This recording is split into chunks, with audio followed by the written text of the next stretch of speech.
Thousands of people have mysteriously vanished in America's wilderness. Join us as we dive into the deep end of the unexplainable and try to piece together what happened. You are listening to Locations Unknown.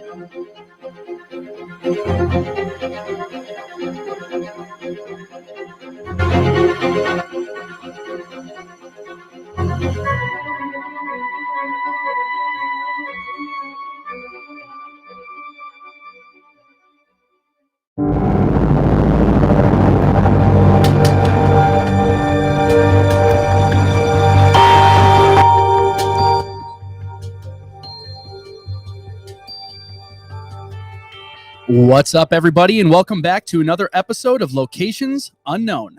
I'm your co-host, Joe Irado, and with me, as always, is a guy who always has his presents wrapped a week before Christmas, Mike Vandebogart. Thank you, Joe, and thank you once again to everyone who's tuning in right before Christmas. We've got an interesting show scheduled for this evening. We're also live streaming again. That's why you're screwing up. I know. I'm a little. It's the pressure, even though it's no different. Yeah, a little. Oh, I didn't even start recording it. Oh my god, that's okay. So once again, thank you for tuning in. And welcome to the show. I'm doing that again because Joe forgot to start recording. Should we just do it all over again?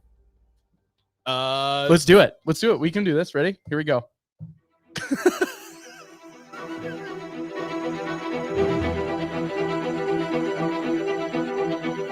Thousands of people have mysteriously vanished in America's wilderness.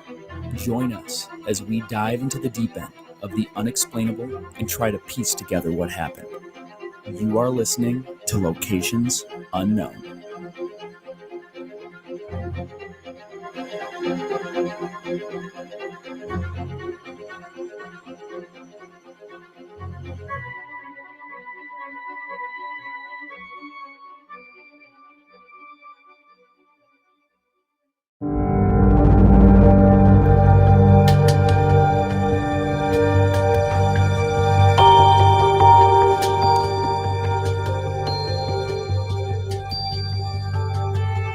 What's up, everybody, and welcome back to another episode of Locations Unknown. I'm your co-host, Joe Irado, and with me, as always, is a guy who always has his presents wrapped a week before Christmas, Mike Vandebogart. Thanks, Joe, and thank you once again to everyone who's tuning in, and thank you to our live streamers watching our live stream. They just watched us do the intro twice. we the Spotify, iTunes listeners, we didn't hit record, so that's Yes. the second time we did this. But no, thank you for tuning in. Don't have a lot of updates, just a couple things here. Only Patreon shout out is actually my dad, Mark. So thank you for supporting us on Patreon. I appreciate it. We both appreciate it. Yes, we do. Also, we will probably be taking a little break here, probably until mid or to late January, at least for me. I'm expecting a child in a couple days now. I might have a couple guests lined up to do some random Excellent spots. We'll see. What But yeah, so we're probably going to be off at least the next couple of weeks while the holidays are going on. So Joe may be back before me, but I'll probably be back in February. So, and we got Andy back in the studio. Yep. Thank you for coming back. This has been an exciting story. So thanks for having me, guys. Absolutely. Yeah, and we have an exciting show here. We actually got the police report for Gwen Hasselquist, so we're going to kind of go through that, and Andy will kind of maybe give us a little recap of what happened with Gwen, and then we'll kind of dive right into the police report. And then finally, once the episode's done, I'll get that police report PDF up on our website, so anyone who wants to go and read through it can. All right. Without further ado, all right, everybody, let's gear up and get out to explore Locations Unknown.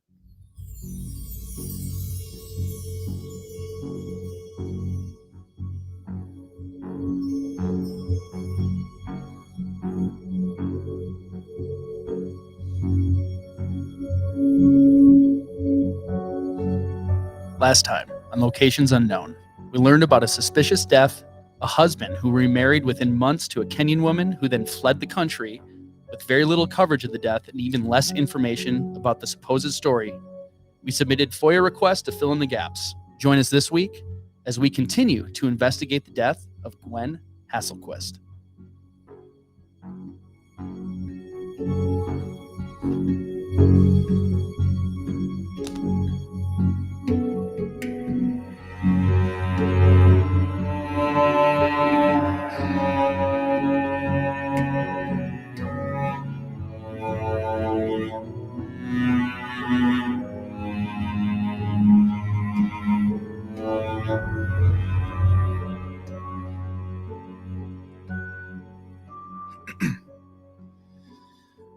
All right, gentlemen.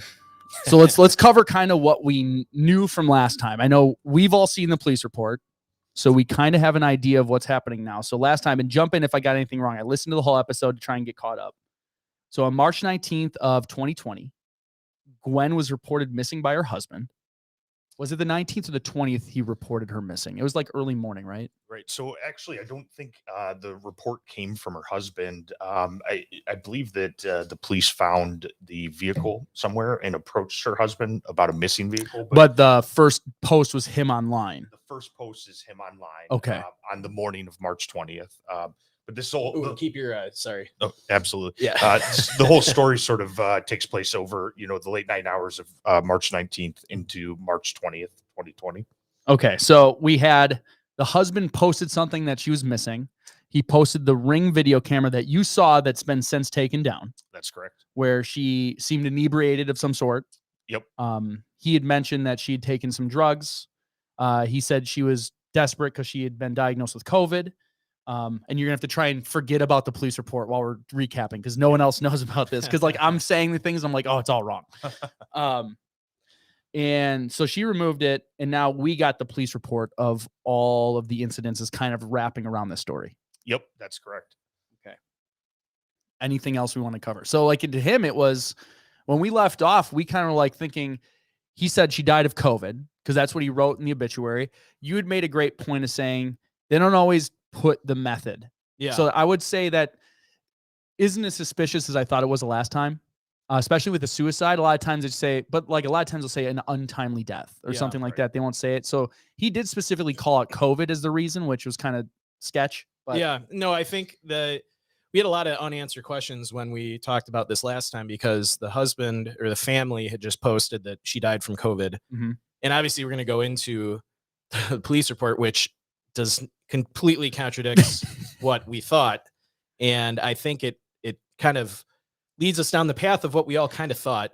But yeah, I think this helps answer a bunch of questions, but I think there's still a lot of unanswered questions because the police report has some. It didn't clear anything up. No, it cleared some things up, but to me, emboldened some of our questions. Yeah, absolutely. I think looking back at what we did on the initial episode, all the information kind of came from the family or from Eric Hasselquist, what he was posting on. I feel like most of it was Eric. Right. But kind of conflicting stories, inconsistencies, a lot of weird things, a lot of questions. Some of those weird things got answered in the police report, but as we'll find out, a lot more questions that came from it. All right. So what we're going to start with is the initial police report from March 20th. It's a detective's report, and the synopsis of this report, and like Mike said, we're going to post this online so you'll be able to go through it. It's water recovery of a deceased female discovered floating in the Puget Sound. The victim's identity was confirmed as a reported missing persons, and the next of kin was notified. So this is the raw synopsis. I'm going to read through their notes, and we'll comment along the way. Yeah. So both you guys interrupt me if you have something to say or you think something stands out. I'll try and stop too. And then anyone who's watching live, feel free to comment. We may not get to everybody, but throw your information out there and we'll address any the relevant chat stream. So awesome. Anyone wants to comment. All right. So here's the narrative from that report. On March 20th of 2020 at about 1520 hours, so that's 3:20 in the afternoon, I responded to the Stelcombe docks at 1 Union Avenue in Stelcombe, Washington, concerning a death investigation. Prior to my arrival, I had learned that a kayaker had discovered a deceased female floating in the water and that West Pierce Fire and Rescue had executed a water recovery of the body. I also learned that the husband, Eric E. Hasselquist, had reported his wife, Gwendolyn M. Hasselquist, missing early in the morning under PCSD case, and they put the case number, I won't read it out, and that the recovery may be related. So right away here, I mean, this is the first answered question, I think, from the police report. Last time we really didn't know how Gwen passed away, or, there was no information. There's no news reports, not clear what happened. But so this is kind of a bombshell right off the bat. Yes. She's found in the water. Yeah. And that leads, we had mentioned some comments on some of the posts that her husband had made and people talking about. Did they say they'd like about her being, Well, there were people who commented like, hey, I heard your wife got diagnosed with COVID. And one person even wrote, I'm sorry for your loss, but with everything that's going on, can you confirm it? Was it COVID? Was it this? Like someone is asking legitimate questions. Yeah. Again, put yourself in the mindset. Early pandemic, not a lot of information, not a lot is known. Everyone's still freaking out. Everyone thinks this is going to be the next Black Plague. It's going to wipe off, 25% of the global population. So when you have, and I think you brought it up, Andy, that Washington State was one of the first few states that turned into kind of a hotbed. Right. Yep. It was like the first state. That yeah. area. So you have under probably 100 Americans total diagnosed with COVID. So you have this guy claiming his wife died of it. So everyone's kind of like, whoa, whoa, whoa, whoa, whoa, whoa. Like this has finally come to the United States. People are starting to die. What's happening? Yeah, absolutely. And this is right when it hit, right after Tom Hanks was diagnosed, the NBA shut down, all within that sort of week range there. Mm-hmm. So a lot of uncertainty for sure. So Gwendolyn, a 45-year-old female with brown hair and brown eyes, about 5'4", and slight build of about 100 pounds. She lived with her husband at 14018 98th Street, Court Northwest in Gig Harbor. She was described as having multiple tattoos, such as dolphin on her back right shoulder, a sun on her mid-back, 2 lizards on her abdomen, and a frog on her right foot. Eric reported that Gwendolyn was believed she was showing symptoms of having contracted the COVID-19 virus and was despondent after having received recently sought testing at St. Anthony's Hospital in Gig Harbor, Washington. Additionally, Eric estimates that approximately 60 pills of Gwendolyn's prescribed clonazepam were missing from the home. The family 2009 Chrysler Town and Country minivan was also missing. Clonazepam is a benzodiazepine classified as a CNS depressant and is prescribed to treat anxiety. Scratch-like injury on the inside of both the upper and lower lip. No other obvious injury was observed. So this is that initial report that this detective got when he was on scene. He knew of a reported missing persons cases that matched the description. So he's kind of piecing it together of, oh, this is probably her. Yeah. Right. And I think there's a little bit to unpack here too. We talked at length in the first episode about, what it was like with someone being diagnosed with COVID, the treatment they get, that sort of thing. And here we have at least a statement coming from Eric, the husband, that she sought testing, but apparently no treatment and no overnight stay, which seems, a little off for that. I still think that's off. But no one knew what was going on to outpatient somebody. I could be wrong, but I just remember everybody kind of being like, no, we're putting you in a hospital and you can't have visitors. You can't have any of these people. They were controlling COVID at that point. And to just say, yeah, go home to your family with this unknown disease that everyone's freaking out about just seems very, very odd. Now, correct me if I'm wrong, but didn't one of the statements from the husband say that she actually spent time in the hospital? Or am I remembering it wrong? His Twitter account said that she had gone to the hospital and he was expecting her to come home. Yeah. So that was it. He didn't get into details. And again, what the detective is reading off was the husband's report of this. So if he's telling detectives that she was potentially having COVID, it's not confirmed yet. This is the police report of what he heard from the husband, and he's still on this COVID narrative. Mm-hmm. So I think that's needs to be made clear is we still don't have definitive proof that she even went in for testing. Mm-hmm. We don't know that. This is just still the husband's word that she thought she had it and she went in for testing. Yeah. And that's it. So a set of Chrysler car keys were found in the descendant's pocket. Decedent. Is that how you say it? Deceased, but decedent? I believe so. Okay. However, there was no wallet or other forms of identification. I noted that the call to 911 came from another witness. This was redacted in the report at about 1826. So that's 626. I left a voicemail for the requested contact. He called back a couple of minutes after. That witness told me that he was not the kayaker in the water who found the body. However, he observed the situation as he walked nearby. The witness recognized the floating body and waved to the kayaker for confirmation before calling 911. He said the kayaker and the body were directly west of 1914 Commercial Street.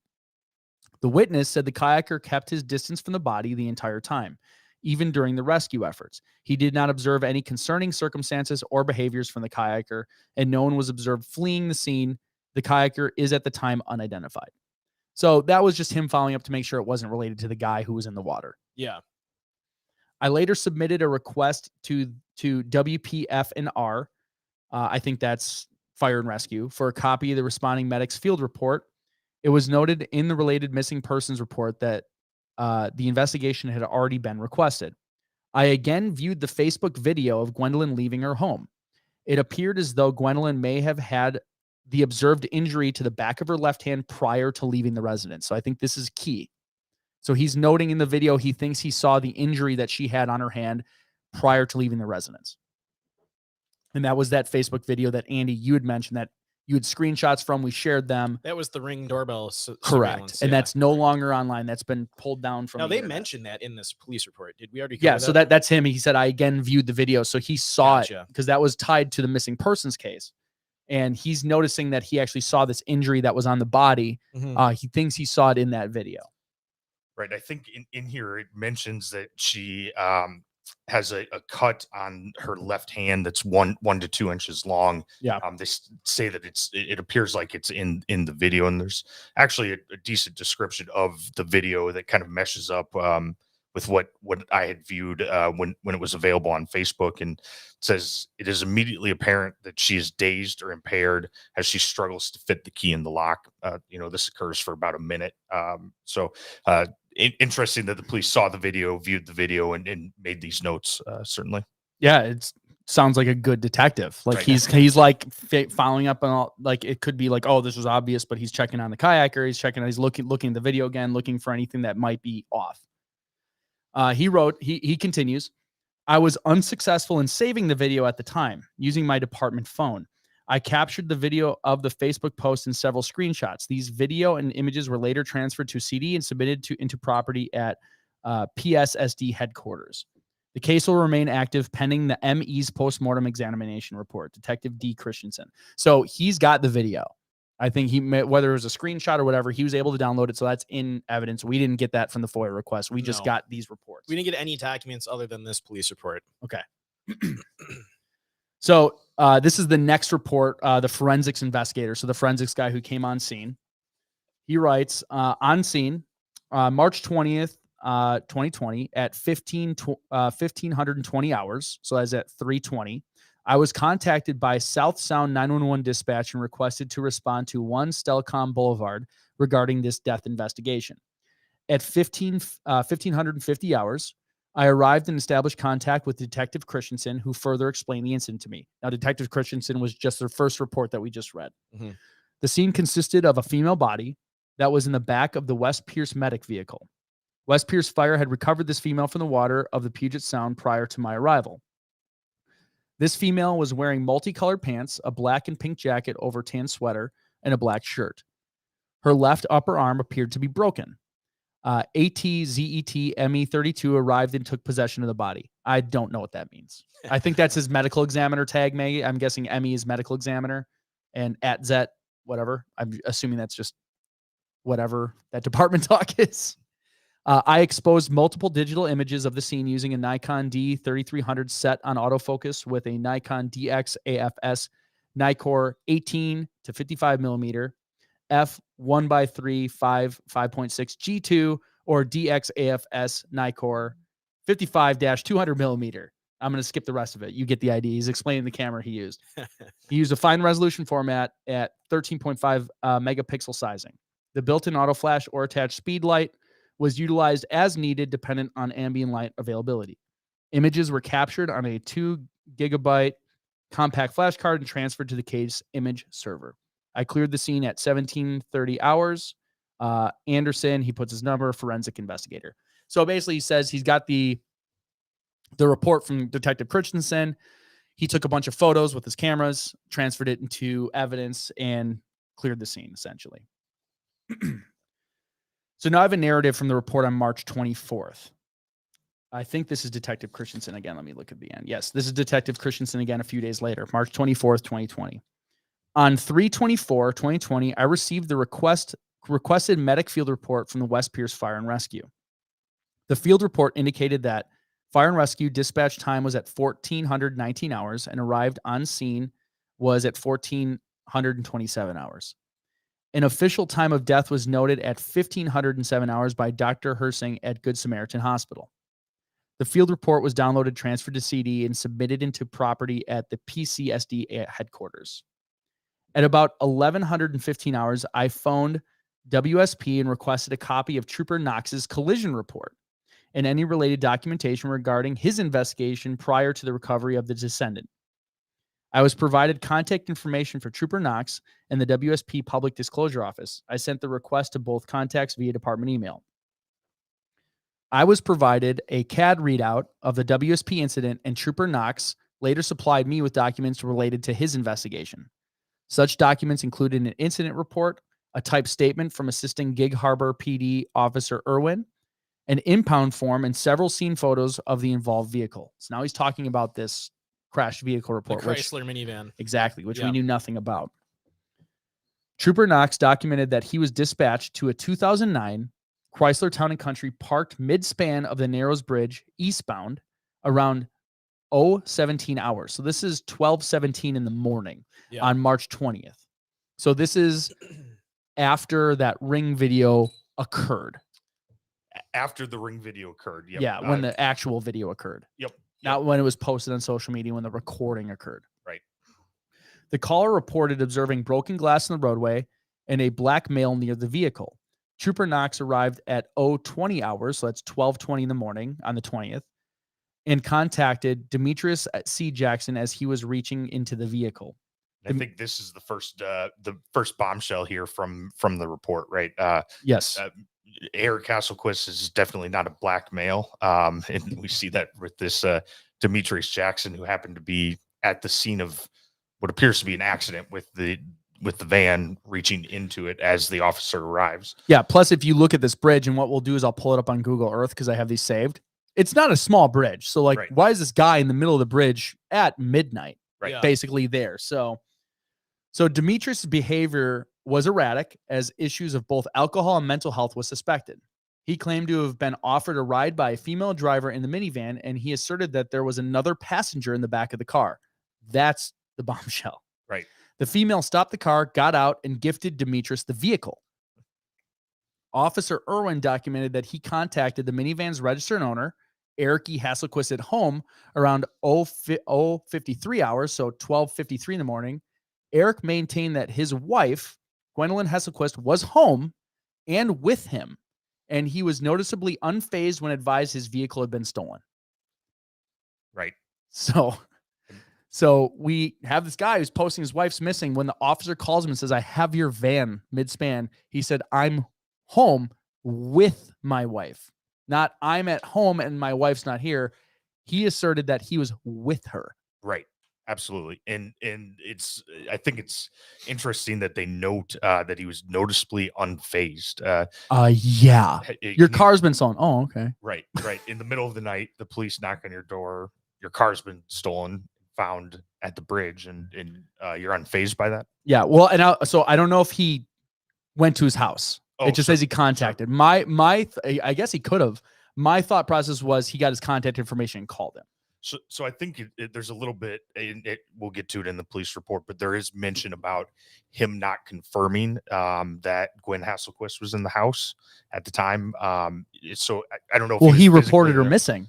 Right. And he's saying to this officer that he's with her. Right. So that's like already contradiction of he reported her missing. The Ring camera that he posted was earlier than this incident. And he's like, "No, I'm at home and she's here too." Right. And the timing part of this, I think, is important. So this seems to be the very first contact with Eric Hasselquist. My wife's here with me, unfazed by the van being missing. Yeah. And obviously that changes throughout the timeline here. So going on after that, Eric reported last seeing his vehicle around 2200 hours on March 19th. So that's 10 o'clock, March 19th. Eric showed a doorbell camera video of Gwendolyn leaving the house around 2219 hours. Eric insisted she returned home after. However, there is no video of her doing so. Officer Irwin did not verify that Gwendolyn was home with Eric. As Eric stated, he believed his wife was positive for COVID-19. So again, we are now in the case where he's putting on Facebook that she's missing. He's telling the officer that he's with her, because he said she came home after that video. And he's immediately jumping to she thought she was COVID-19 positive. Mm-hmm. So speculative Joe says he's trying to continue to play the COVID-19 narrative to help cover it up. That's like, you guys all know my stance on this thing. So like, I'm going to try my hardest to be unbiased and continue to go down this path of maybe it's not that, but I think it's not looking good. So far, he's lying to the police about what's actually happening. He's lying about his wife being there when she's not. Yeah. And then he's immediately jumping to and she thinks she has COVID. Like, it's not really relevant to your van being found on the midspan of a bridge. Smashed up. Exactly. Right. It's not relative to what he's talking about. And so it's, to me, that's like a mind who's got, I have my story and I need to make sure I'm always driving everybody in the direction of my narrative, my story of what's happening. So he had to like throw that in there, even though it's not related. Mm-hmm. And I think, reading this, there seems to be some gaps in this narrative on the police report. I mean, it sounds like this is one instance of the officer Irwin contacting Eric. So this all happens. First, your van's missing. Is your wife there? Yes, she's here. She left earlier. Here's a video of her leaving, but she returned after that. But she's still in the house at that time. And then he's posting on social media that's the last time he saw her. On his social media post, this is the last video I have of my wife. That's what he posted. Right. But then he's telling the officer that he said she for sure came back home. Right. So there's some inconsistencies there. There's a lot of inconsistencies there. Absolutely. All right. So I'll continue. So Officer Irwin notified Trooper Knox that the minivan was an unreported stolen vehicle. Demetrius was taken into custody at the scene. Post Miranda, Demetrius amended his story and claimed that he was not picked up by the female.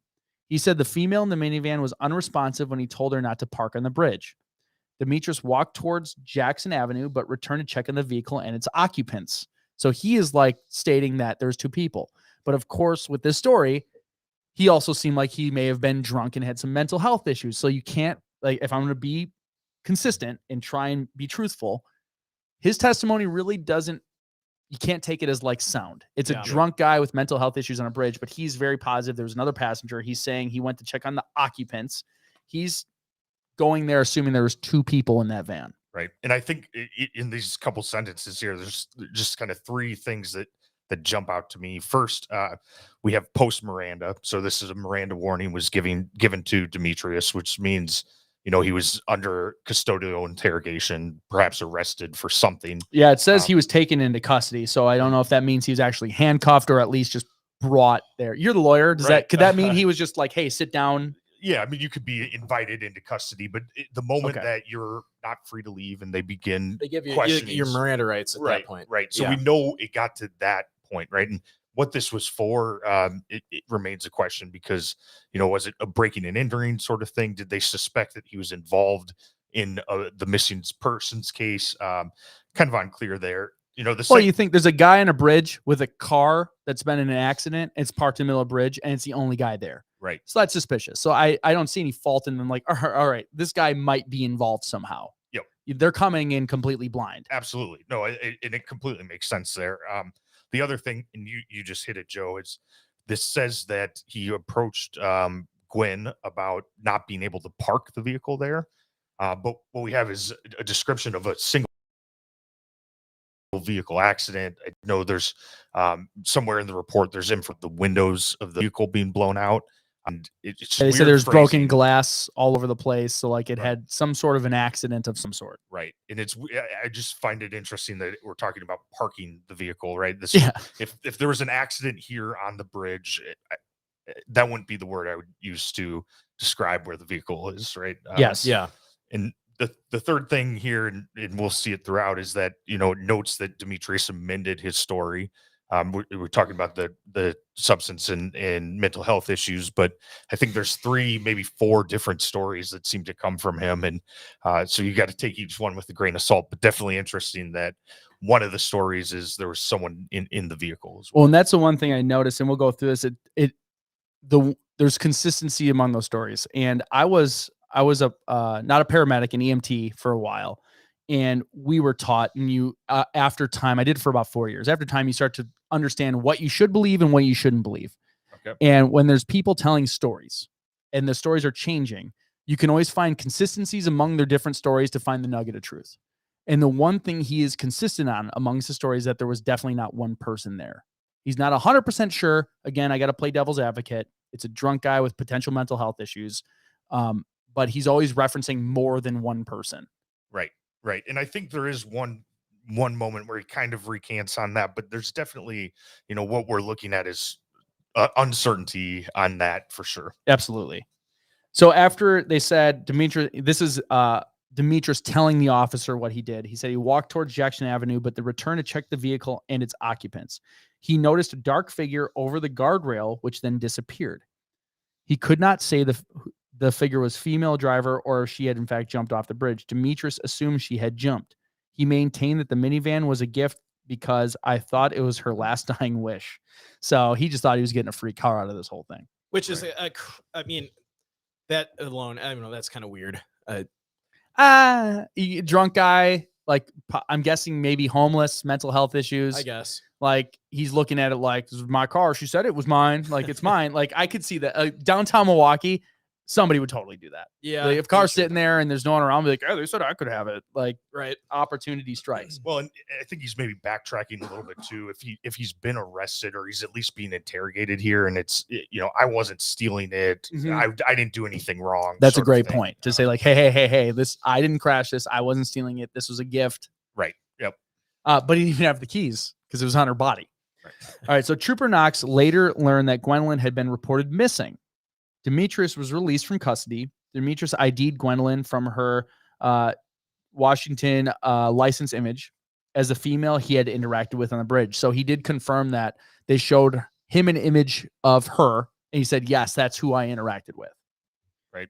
Eric's image was also shown to Demetrius. However, he did not know him. So he's saying there were two people. He recognized Gwen, did not recognize Eric's image. So the officer did a great job of like, hey, this is her husband. Was this the other person that you saw with?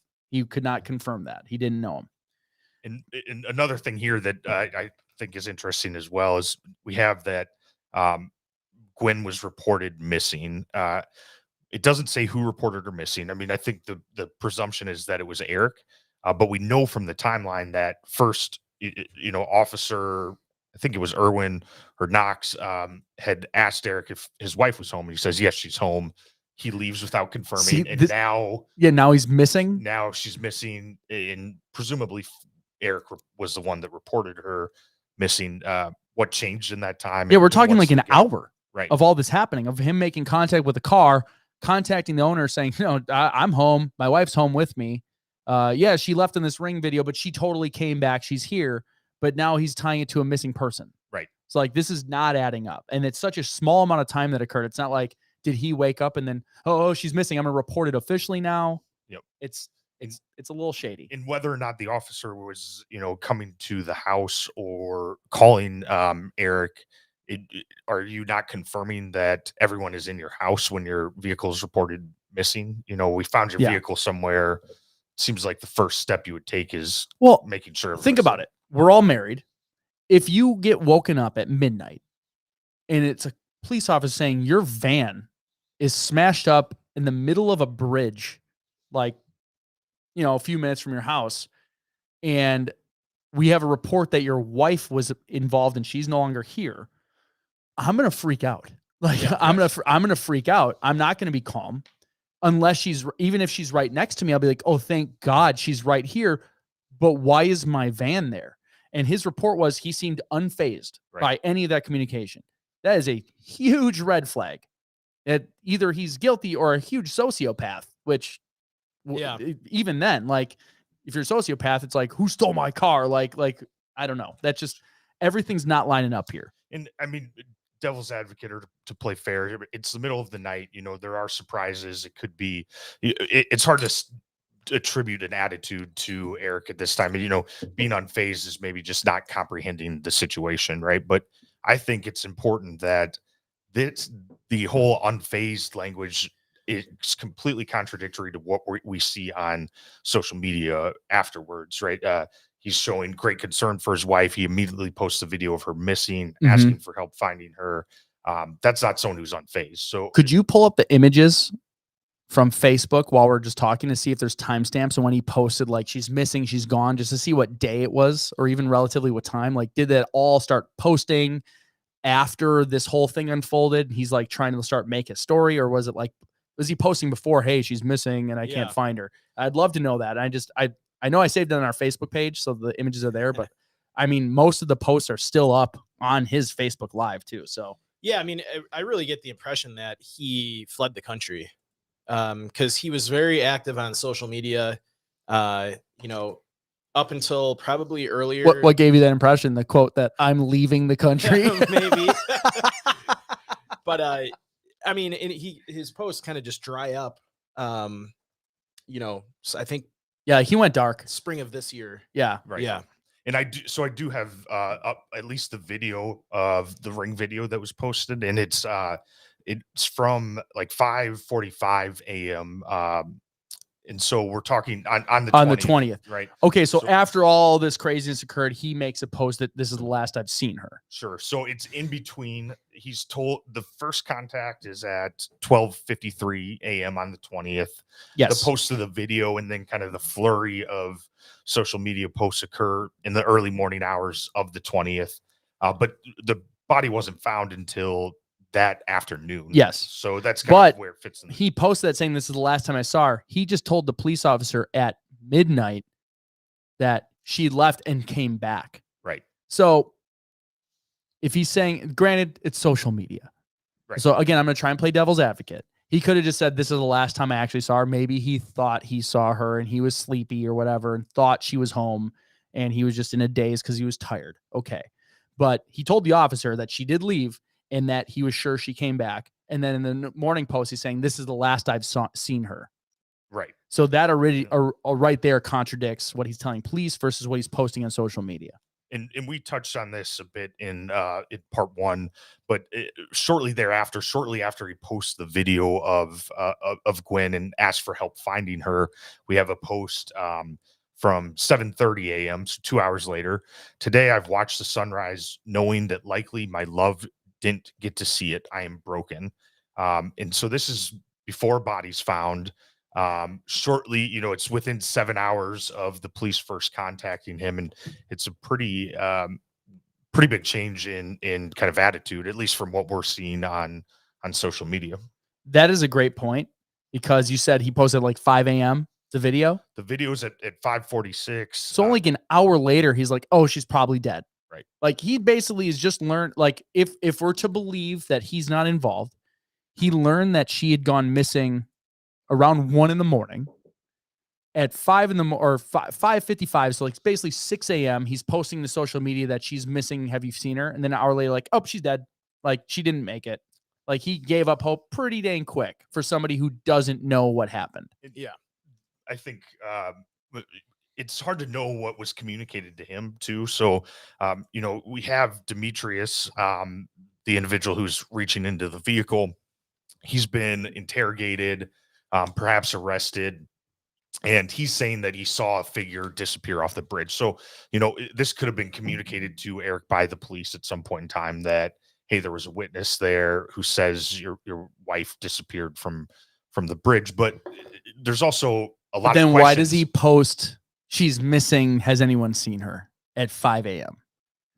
Or 6 a.m. That's right. Like, I agree with you. He probably was informed of at least the witness testimony. Yep. But then again, I would say, okay, if he's totally informed, he then posts on social media that contradicts everything he should know or everything he told the police. And then an hour later has basically said, yep, she probably didn't make it.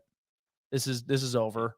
And Joe, you've been putting yourself in kind of his shoes here. And if it's communicated that we found your van, your wife's missing, we've arrested an individual, or we're interrogating an individual who was reaching into the van. I mean, we can't find your wife. What's your first thought in that situation? That she was attacked and potentially someone murdered her. Right. Yeah. I'd be like I would be on the bridge. I'd be like, where are you? Where's my van? I'm coming there, like right now. Like, because I would be panicking because it's my wife and they've been married for at least 13 years. Yeah. Right. Like I just had my 15-year anniversary. Like, she is my world. Like, if something like that happened, I would be in a pure panic.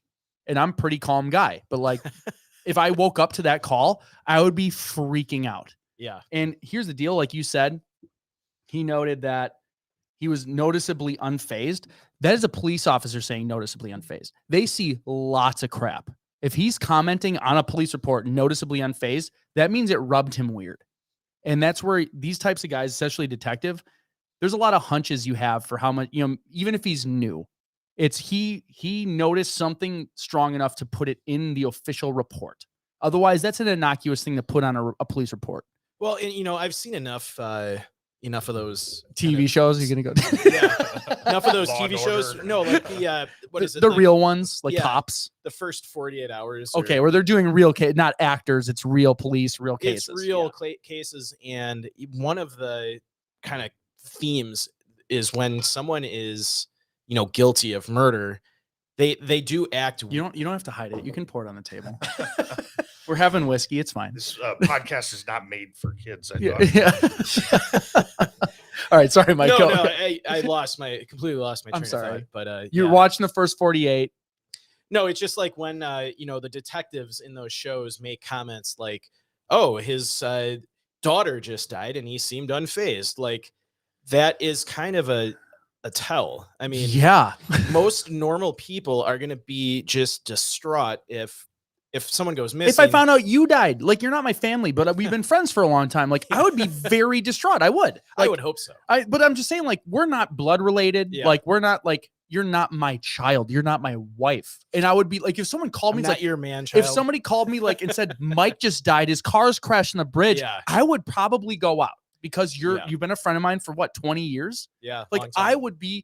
I would be phased by that. Yeah. So like now you're taking it up a whole nother notch of this guy's wife, the mother to his children, and he's noticeably unfazed. That is a huge red flag. And the interesting part about this is this detective is making this, he's noting this before any of the future social media posts. Yeah, he doesn't know anything. that we're talking about, because if you take the detective's comments and put it in the context of all of the other stuff Eric was posting, that to me is a big red flag. Mhm. Well, and we're on assumption now. So I'm going to assume a detective comes on scene of a car in the middle of Bridge Park. There's this guy reaching in the car Yeah. and this lady who's reported missing. Have you gotten to the point of the police report where they say one of the people or the detective or somebody said they thought they saw a third person in the van? Yeah, that was Demetris. Yes. So that's where, but he was potentially Sorry, drunk. I've been Nope, no, that's working fine. the stream while you're doing some of this. So that's Demetris, and that's where, like, again, like nothing's easy with this case. Like Yeah. like we can't have like a coherent guy who just happened to be jogging in the middle of the night because that's what he does, and he was sober and he's a normal person. No, it's a guy who might have mental issues, smell like alcohol, saying there was multiple people, and then his story changes. Like That is interesting, because if you had a credible witness who saw a third person in the van, that would be very damning evidence. I think so. But you have kind of an alcoholic drug addict. Exactly. guy with And that's why I'm mental trying to be issues. fair. Like everyone knows my opinion. If you listen to this episode, you know what I think. So I'm trying to really try hard to look at this objectively. Yeah. So I look at that as like, if I wasn't looking at it objectively, I'd be like, that guy saw two other people. That was her husband with her. Yeah. That's what I thought of immediately. And then in the police report, he's like, I can smell alcohol. There might be mental health thing there. He's saying she gave him the van. He did confirm when he saw the picture that it was her. I'm assuming the officer didn't lead him and just said, hey, do you recognize this person? He's like, yeah, that's the lady. These are assumptions now because it's not written in here. So I'm going to continue. So the images of the minivan showed extensive damage down the passenger side of the vehicle. All passenger side windows appeared blown out or missing. Neither the WSP report nor the impound sheet indicated any inventory of the vehicle. The related WSP documents were transferred to a separate CD and submitted into property. This was Detective Christensen. Again, this was a few days later that he's writing this report about from Trooper Knox's report of this car accident mid-bridge. And one thing here that is another open-ended question from this report is, where did the accident occur? What exactly happened? I mean, to have the windows blown out or missing, it has to be a pretty severe impact, but we're not noting that it occurred on the bridge. Yeah, that's true. Yeah, that's where the vehicle was at rest. They said there was glass on the ground. Right. And this is, again, my non-professional opinion. I don't know, but it seemed like maybe it was a side swipe of some sort because it was the passenger windows, all the windows. So like maybe again, if we're to believe she took a bunch of clonazepam, inebriated, maybe sideswiped the bridge rail. That's what I'm imagining is like maybe sideswiped the bridge rail, scraped along it, blew the windows out, came to a stop, and just got out of the car. Right. That's my assumption of what occurred. And I know you have a map to bring up as we progress, but I think that's a fair assumption. But I think, we need to look at this report, and there's reasons that everything is in here. It's here for a reason. They're using, words that stick out to them. There's meaning to this. But I think we also need to look at what's not in there. And it's just a little weird to me that it doesn't say that there was an accident on the bridge. We responded to a single vehicle accident. But where did this occur? It does sound like it happened on the bridge. Yeah, but there's no confirmation. No confirmation, just that there's glass and windows missing. I feel like if she would have hit another vehicle, there would have been mention of that in the police report. That you certainly. Yeah, well, yeah, some other person would have been driving unless they were drunk and like wanted to get away. Off a hit and run. Yeah, and it was like both people were inebriated and one person got away. My guess is maybe she sideswiped a piece of the bridge. That's what I think. I think it's a side swipe of guardrail, and it said it was passenger side, so it wasn't like her side. So my guess is she's inebriated driving on these pills. Yep. Or now, if I'm going to go down my route of I think he did it, was she like fighting with him in the car? Was he like forcibly causing something to happen? Yeah. Well, and we'll see this later, but why did the accident, if it occurred at the bridge, why did it occur there? What happened at that point in time that an accident was caused, enough to blow out the windows? See, we get more information, just more questions. I know, right? More questions. So now we're going to go to, this isn't the medical examiner's report.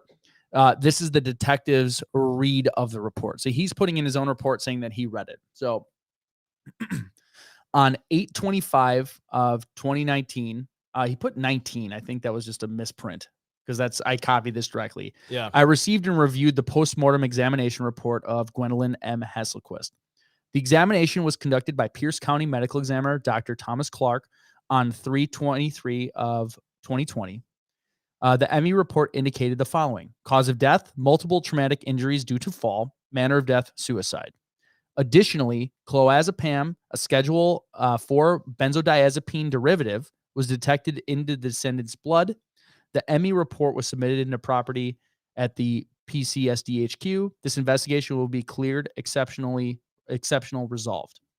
So I have an issue with this of someone who's not a expert at this, so I will admit that, and I'm sure everyone knows that. You mentioned that clonazepam was in the blood. Didn't say it was at any type of lethal level. Yeah. It is a benzodiazepine, so it can definitely affect. I do know stuff about drugs because I helped start a drug testing company. Phil, us non-drug people, what does that mean? Does that make you tired? So it can. It's like one of the drugs that says do not operate heavy equipment. Okay. Like it can make you kind of punch drunk. So like if it will make you people, it's like drinking and driving. If you took like a Benadryl and then tried to drive an hour later. If you took a lot of Benadryl. Okay. Like it's a little bit more like, so it's a Schedule 4 drug. So it's a little bit, it's not over the counter. It's Schedule strong. 1 the worst? Yeah. Okay. So it's you can't get it over the counter. It's got to be prescribed and it can't affect you. So like her inability to put the key lock is she probably did take too many of these things. Yeah, like, that's an antidepressant. Yeah, it was and for anxiety they'll give it for. Okay. That would be why she was unable to do that. It's if he's noting that it was in her system, it's probably not enough to kill her. Mm-hmm. So if she's saying she took 60 pills, she would have probably not made it to the bridge. Yeah. Without knowing her dosage or whatever. That's a lot. That's a lot of anything that you can take. And I think that's where, once again, there's more questions here is what was the level of the drug at this time? I mean, to me, if she's prescribed to this drug and it's a daily, you're taking it daily and maybe, you're self-medicating a little bit and you took 2 pills or 3 pills and that might still be in your blood when the autopsy is performed. Right. But 60 pills is quite a different story. And we're supposed to believe she OD'd on it because she was distraught from her COVID-19 diagnosis, which then we're also hearing that she had some injury on her hand that's seen in the video when she's leaving. She seems kind of despondent when she's leaving. So like, did she take the pills because of that, or did she take the pills because of something else? Right. Mhm. This is kind of the unknowns that are occurring. And circling back on what you had mentioned earlier, we have no inventory of the van was taken. We have inventory of her person. Yeah. So somehow we are told that there's 60 pills missing. Is that a bottle that's missing? If so, where's the bottle of pills, or how did we get to this number? And Yeah, if you're taking 2 a day, that's a month's supply of medication. Right. That's a lot. I think we're missing a key. We're probably missing the medical examiner's report, because they would have examined the contents of her stomach. Yeah. And I'm assuming. Do you want to talk about what, because you did the FOIA, you Yeah. want to just tell the listeners kind of what you got and what we didn't get? Yeah. So, I mean, I requested the FOIA report through, this part of Washington State has a system where you can request FOIA reports from multiple different agencies through one request. Okay.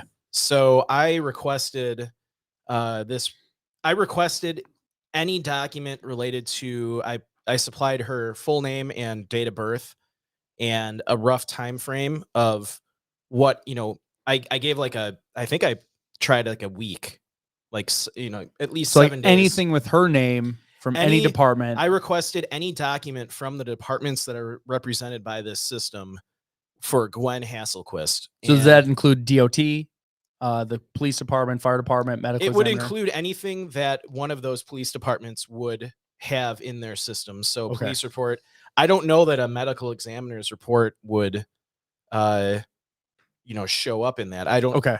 That might be a different department that we would have to request that from. And I don't know if they release those or not.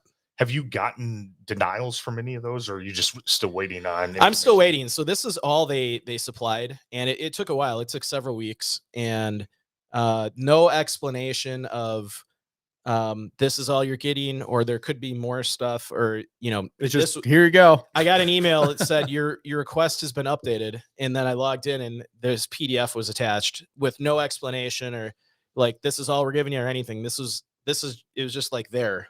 Sure. So Okay. Well, there's certainly more information out there that I think will go further to answer these questions. I mean, it talks about the fire and rescue arriving at the scene. There should be some report. Yeah, they'll there. have a report from for a that. body recovery. 100%. I did cold water rescue for the fire department for a while. If we had a body recovery, I would have had a lot of things to write down. So I think another avenue that we should try is maybe requesting do a FOIA request with the fire department. Yeah. And maybe I'll have to see if those departments are even available to request. If not, I can go through a different avenue, and probably the coroner's office. Yeah, absolutely. Yep. So I think coroner would be the biggest. I think the fire department will just get more details on what the body recovery was like and what their initial read on the situation when they arrived on scene. And like the DOT, we talked about the DOT cameras. I can't remember, it was either a listener or something I read, but it basically said that in Washington State, DOT cameras delete the footage after 30 days unless there's, I believe, a court order that requires them to pull that footage and save it. So Okay. So we might have to assume that that's been lost.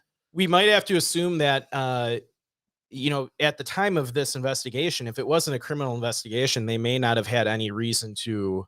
Well, there's nothing in this report that's, because they noted when they save videos, to, like the Yeah. ring video saved to CD, they didn't note anything about DOT cameras. At least Yeah, that I so- read. I'm going to read through it again while we're going through it. If I missed it, I'll Yeah, pick and up on it. a couple people actually commented on our original episode that live out there, and like, this is a major bridge. There's definitely cameras all over it. So like, Okay.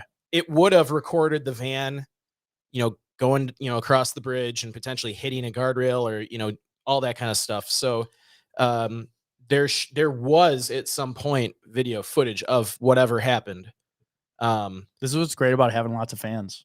Yeah, They're like everywhere. They give us information. It's kind of nice. I know. And They I need think- to. Anyone listening, once this makes it to Apple or Spotify, you got to get on our live stream. Yeah. And I think, Mike, that footage is really key. I mean, Yeah. we talk about it. It's pretty apparent that the police did not review that. And if there is footage, that could go a long way to, one, which of Demetrius's stories are accurate and what Yeah. exactly happened. I mean, what the real value, I think, in this police report is that we know her death occurred at the bridge, right? So we Yeah. know where it happened. Mhm. This is a busy bridge. It looks like there's a toll road there. If there's video footage, that might go a very long way to answering these questions that we still have. And yeah, and if someone actually murdered her by, pushing her off the bridge, and the the vehicle that she was in was left there, and it's a toll bridge, that means there's evidence, or there at one point, it may be deleted now, but Especially at that time of people, like there's probably video of in the middle of Demetrius the going night. there. Yes, like So there, whoever you was would with her think would have to leave. who, if air quotes, somebody pushed her off the bridge, you've got to believe that there's footage of somebody walking off the bridge, or if it's a toll booth, you got to know that they're going to have, they take every time you go through that booth, like at least in Illinois. Well, let's assume they're on foot. Like, because Well, we talked assume they're about how on he's a foot, runner. or- We assumed he was a runner. or- Like, there'd be a video of, even if you don't see the Yeah. act, of him leaving the area on foot.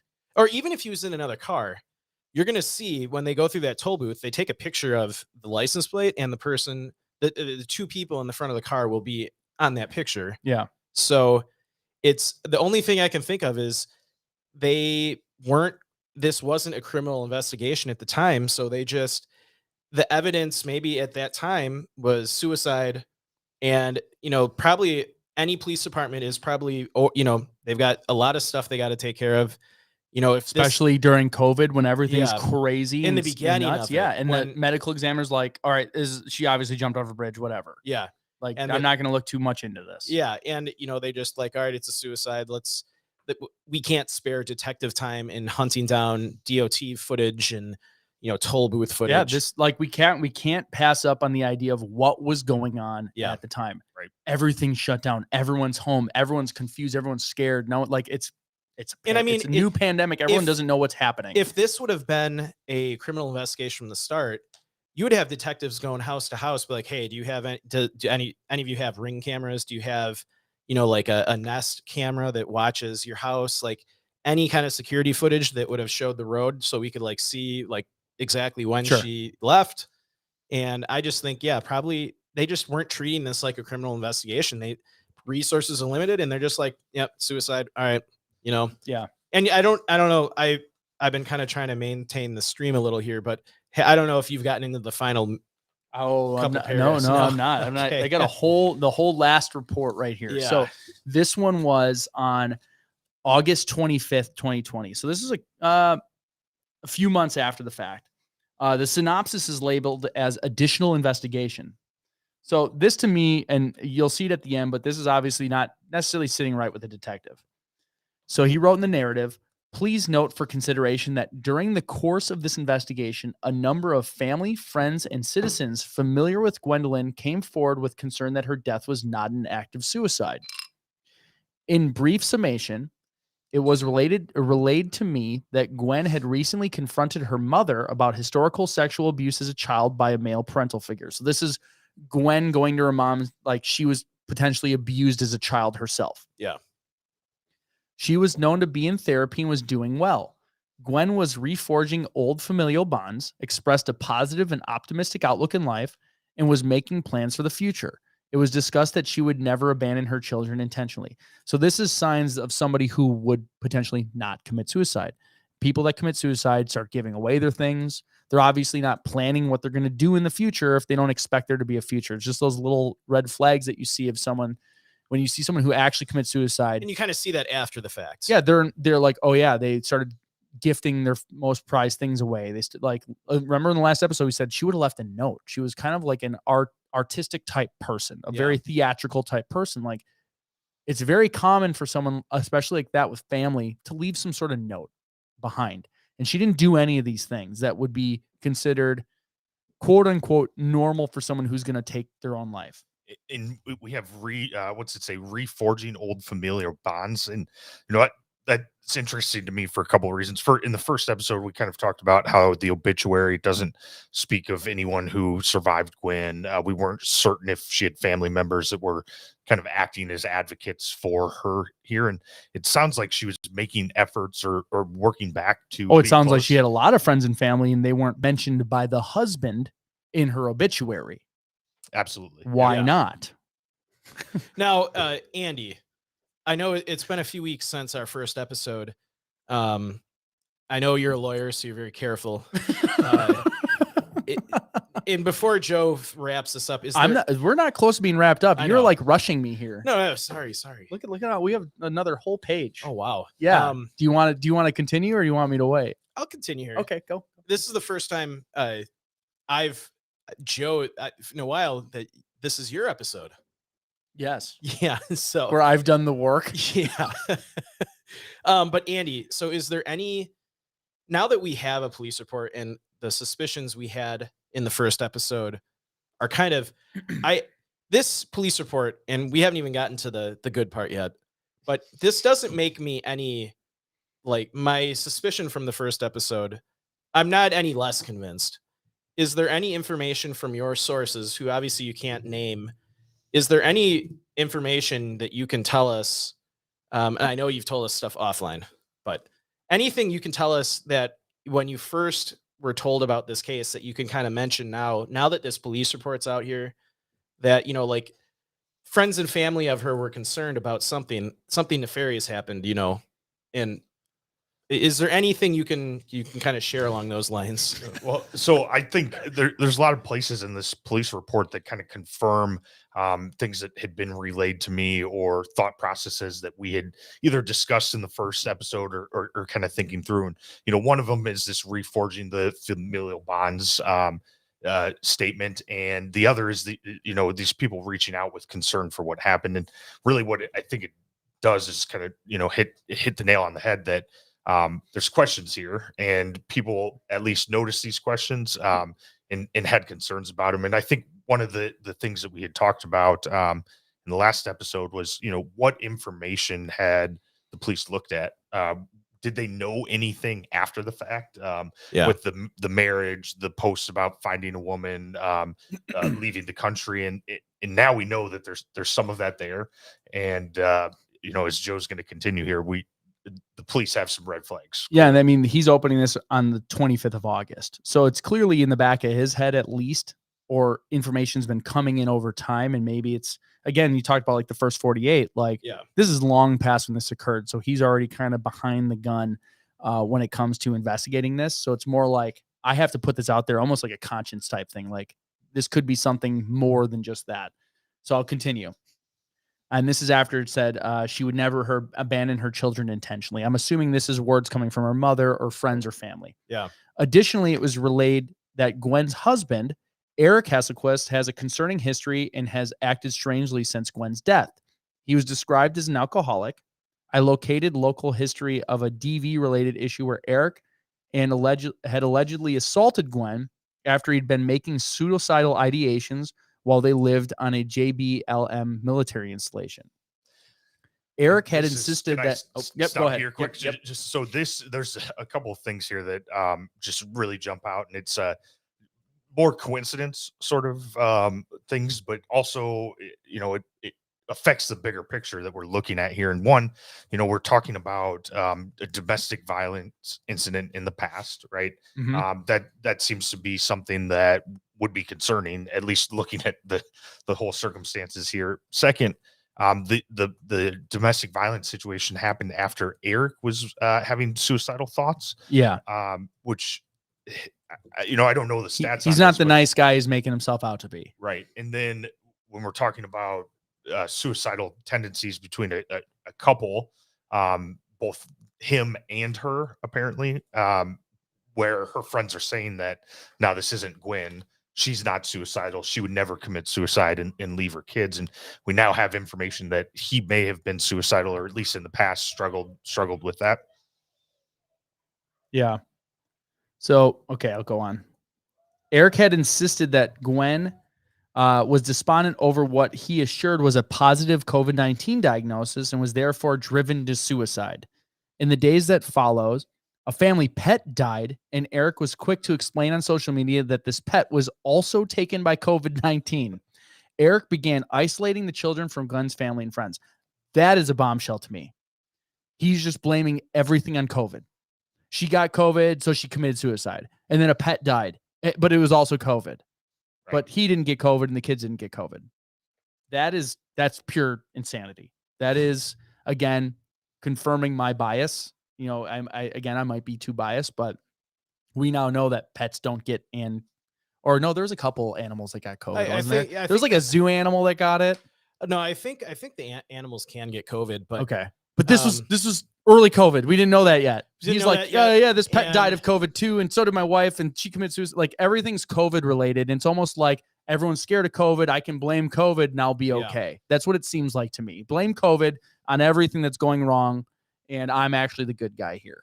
Yeah. And the timing on this, I don't exactly know when the family pet died, but if you recall back to the early days of COVID and tests weren't available for humans, right? So Yeah. how are you knowing that your dog passed away from having COVID? Well, I when don't think we they couldn't- know of any pets that have died from COVID. I haven't seen anything. heard anything. I haven't right? seen any of that. And then the other thing here that we discussed in part one is that the theory now we know that Gwen was jumped off the bridge or fell off the bridge or was pushed off the bridge, but the theory is that she was suicidal after being diagnosed with COVID. And in my mind, this would be massive national media news if that actually if someone committed suicide because they had COVID, right, and it was one of the first 300 COVID cases in the entire country, right, yeah, that'd be huge news, and it's not for some reason. right. And reading between the lines, I think that it seems clear here that the police are very skeptical of this COVID diagnosis. Yeah. Well, and there's mention of social media posts in his report that no longer exist. So he's clear to social media, not just of the video, apparently of an animal's death diagnosis and things like that. It seems like he's deleting damning evidence that makes him look wrong, because there's certain things that he's left up. There's certain things that have come down. All the things that have come down have been things that could potentially prove that this wasn't a suicide, as far as I'm concerned. So Eric continues to post his feelings and memoirs of Gwen on social media. However, on 5/30 of 2020, Eric posted on Instagram that he was ready to meet a new woman. By 6/9 of 20, I was provided do I have the wrong sheet? A YouTube link. Oh, I think I missed a whole thing here. No, that's correct. So it says Eric continued to post his feelings and memories of Gwen on social media. Yeah, there it goes. However, you have it? Yep, I'm on the right sheet. I had one sheet out of order that I missed some stuff, so I'll go through it in a minute just to make sure I didn't miss anything important. It's a YouTube link, and I checked the YouTube link, and it doesn't work anymore. The video's been made private, of his marriage to a Kenyan woman that he was said to have met only a couple weeks prior. Subsequent Instagram posts show his Kenyan bride hugging an expensive new Mercedes vehicle. Though unusual, these documented circumstances do not readily identify any overt malicious intent behind Gwen's passing. However, they do present cause for consideration. Those with opinions about the welfare of Gwen's surviving children were encouraged to report their concerns to local CPS. So that was Detective Christensen's last report. Like, he's not convinced that this is just a suicide, as far as I'm concerned. And this, I think right here, this is almost a summary of our part one of the episode, right? This is saying, hey, there's a lot of questions out there. There's a lot of strange things happening. People are concerned. And if anyone has information, we're encouraging them to come forward. And that's kind of hitting all the points that we had previously discussed. Yeah. So here's the deal. What I'm going to do is, that's the whole report. I did miss a couple things, but it was just more in-depth description of what was going on. So for those listening, I'll kind of describe it, but I'm going to share, I put together a little bit of a Google Earth image of kind of what we're looking at here. So I'm going to pull this up. Let me open this thing. Can you see my screen? Is it showing? Yes. Okay, cool. So you'll see kind of going in Google Earth. So I'm zooming into Hold on. We got to. Gig Harbor in Washington here. What? There we go. You got it? Okay. Yes.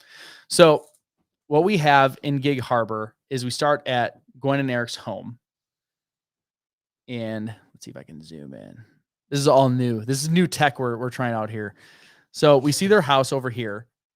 She apparently left in the middle of the night, and then came back, but she didn't, according to Eric, because it doesn't all make sense. Yeah. She drove all the way around Henderson Bay onto Highway 16, it looks like, which ends up going on this bridge. So I've located the minivan was mid-bridge, mid-span on this bridge. It's a pretty big bridge. Yeah. So like, yep, you could commit suicide off that thing. And then her body was not found until the next day, floated this way right down. Actually, it was pretty far away where she was found here, right here. So March 20th, her body was found right here at I don't have the address in here, but it's basically a kayaker on the harbor. There is like one harbor drive or whatever. So those are the 3 areas. The question really is, can somebody make it from that bridge back to the house? Because arguably the most realistic scenario is that somebody drove from here, their home, up to Highway 16 to the bridge. I'm assuming she was pushed off that bridge, and then he made his way back to his house. With 60 antidepressants in your system. That's the husband is saying, that those 60 antidepressants are missing. Well, but we do have the video of her leaving the house, allegedly, coming back. But now we know the addresses, the location. We know that it was the bridge. This is a 16-mile drive from her home to the bridge. And in the video, if it's a video of anything, it's a video of her being unable to put her key into the lock of her house. This is it's kind of unbelievable that in that situation, in her state at the time, being able to drive 16 miles without crashing anything, apparently, to getting to the bridge. Until the bridge. And I'll play devil's advocate. If she's driving to the bridge to jump off of it because she's so upset she's COVID-19, maybe she crashes there because she's parking the car. Yep. Let's assume that that's the case. I don't understand the story of her driving there to commit suicide when she's leaving the home potentially rattled with injuries, and then her husband's lying about where she's at. It seems like he knows what's really going on. He's lying to the police, kind of getting caught in a lie, posting social media to almost shore up his story, deleting the things that don't make sense. Like, if she committed suicide, this is pretty clear cut. He can say, we got in a fight. He could even say, I hit her. I did something wrong. And then she took off, and that's it. That's a very, I'm not saying this is okay at any means. I don't want anyone to think I'm being apologetic towards someone who's an abuser. But if you're going to lie about something and make it make sense, that's a really normal story to say, like, yeah, we got in a fight. I'm an alcoholic. I was drunk. I hit her. She was upset. She potentially had COVID. She took the van and ran away, and I don't know where she is. Yeah. To me, that's a more believable story. And that's what I'm not seeing here, is that I'm not getting that. Were you able to see my screen in the stream? I turned it off. Oh, okay. You turn. Okay. But Yeah. you flipped the toggle to make Yeah. it. Okay. Good. Yeah. That's what I just looked down there. I'm like, oh, I hope I didn't just go through that. No one saw it. I think I think you were onto a train of thought here before we kind of switch gears. So you were saying you're working on the assumption that she's pushed off the bridge and we're 16 miles away. Where were you going with that? I just, like, it was talked about, and I think you'd brought it up, that some family member or friend, and we're not going to reveal sources at all. I want to remind people, like, the reason this story got brought to us because you have a personal connection with people who are very close to this. This isn't like fourth hand, fifth hand. There's a connection there, and that I'll leave it at that. But the idea that he was a runner, the idea of the distances seem very doable as far as if we're going on the assumption that he was actually in the van with her or something occurred. They got to the bridge, that occurred, and then he made his way back to the house. I feel like that's a very possible thing because we don't know when the van actually got there. There was a couple hours from when the van was reported to when that ring video occurred, essentially. Right. So I would argue somebody could have left home with her in the van, crash in the wall. If they're fighting, she gets pushed off the bridge, and that person makes it back home on foot, potentially, in the time that when the PD showed up on scene and actually contacted Eric. I think that is very plausible. I think that, I tend to agree with that sort of a theory. And what we know here is that he was a runner. There's a lot of posts online about him being a runner, running marathons. And really the situation is, we have these theories. We have 3 or 4 theories on stories that happened either from him directly or from the police report. And you look at what would make sense here. And so if we believe Demetrius's story that there's a third person in the vehicle, well, what happened to that third person, right?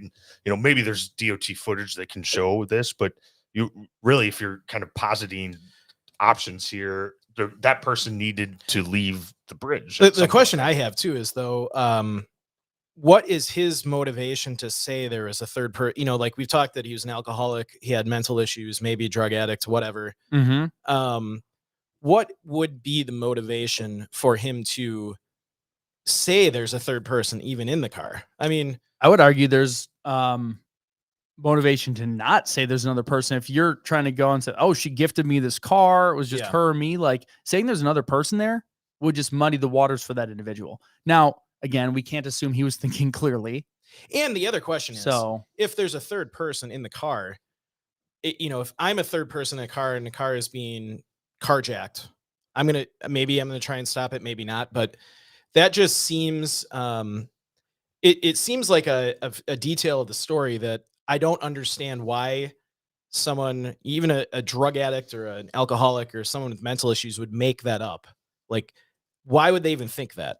Like, what, their story already is crazy enough that this lady drove out onto this bridge, crashed her car, was going to jump off and commit suicide, and like just gifted her car to him. Yeah. Like, and there was a third person in the car. That just doesn't make sense. Yeah, there's no benefit to saying that last part. There's no reason to include that. If you're a crazy person, why would you just make up there's more people? In my head, that I feel like Demetrius was telling the truth. Like that's where you get those little nuggets of truth that we talk about. Like those little like he could be like a mental page. Like we've all interacted with homeless people and they'll say anything to get like what they want, but there's certain things that are unnecessary to lie about. Yeah.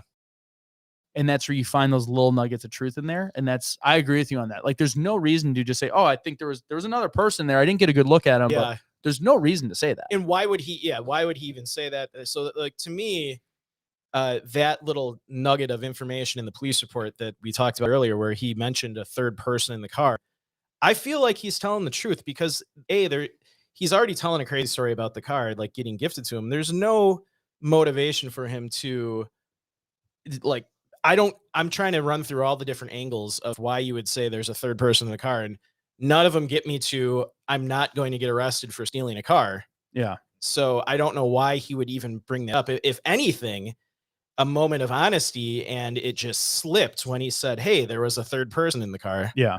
Like, that seems more plausible than him making it up for some unknown reason. So, well, and the professional in the page open up a whole nother report months later, because he's getting reports from family members saying that loved ones and friends are throwing shade on this whole story and something's not sitting right with him.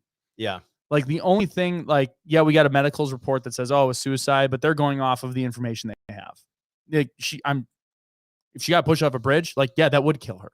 So if your whole story is she took these benzos, she was just like distraught and jumped, that's a normal story. As an ME, if you get a report and you're like, yeah, that's person, yeah, she died from the fall and it was probably suicide. Yeah. Not knowing all the details or even the information later. So I don't even put like blame on like, oh, he ruled it a suicide. I look at that as just, yeah, she died from a fall off the bridge. Yeah. But did she jump off the bridge? I don't think so.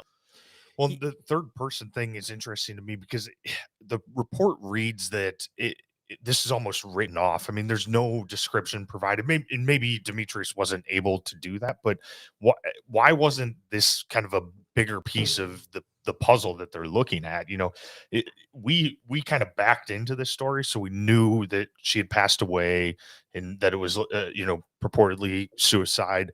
But the police show up at the scene of the accident. The owner of a vehicle is missing. There's some person reaching into the vehicle. He says there was a third person in the car.